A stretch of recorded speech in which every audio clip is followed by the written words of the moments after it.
The chapter Kuromu of Black Dreams, from Rosario plus Vampire unfolds at Yokai Academy, a school where monsters must disguise themselves as humans, except for Tsukun Ono, the sole human student.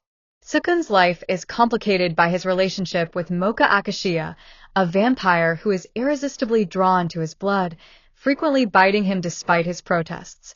Mocha's dual nature, her sweet demeanor and her vampiric thirst, creates tension, as Tsukun questions whether her affection is genuine or merely a means to access his blood.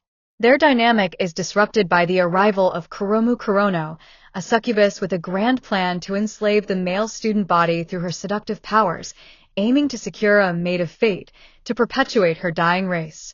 Kuromu's scheme, dubbed Operation Yokai Harem, quickly unravels when she notices Tsukun's resistance to her allure and his close bond with Mocha, sparking intense jealousy.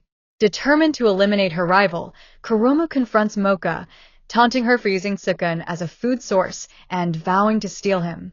She amplifies her efforts by casting Allure, a succubus spell designed to enslave men through eye contact, but Tsukun's growing resolve and a mysterious voice from Mocha's Rosario, a seal that suppresses her true power, help him resist Kuromu's control.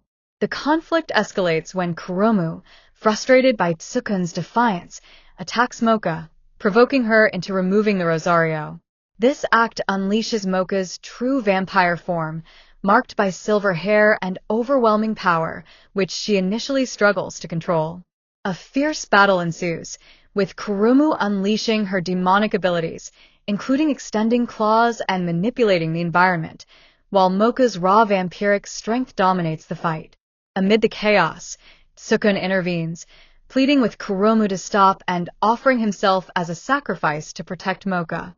His selflessness and unwavering loyalty to Mocha, despite her monstrous nature, stun Kuromu, who begins to question her motives. Meanwhile, Mocha's internal conflict surfaces as she grapples with her dual identity, fearing that her vampire side might alienate Tsukun. The turning point comes when Tsukun, desperate to save both Mocha and himself, manages to remove Mocha's Rosario again, allowing her to fully harness her power and overpower Kuromu. However, the battle reveals deeper layers to Kuromu's character. Her aggression stems from a desperate mission to save her species, as succubi face extinction without worthy mates. This vulnerability softens the resolution, as Kuromu, though defeated, acknowledges Tsukun's courage and uniqueness. In the aftermath, she shifts her focus from domination to a comically obsessive pursuit of Tsukun, declaring her love for him after he risks his life to protect her.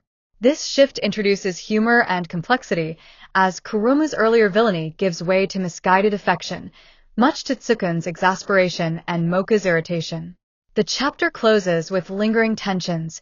Mocha worries that her vampiric nature might eventually push Tsukun away, while Tsukun reassures her that he accepts her wholly, bloodlust and all.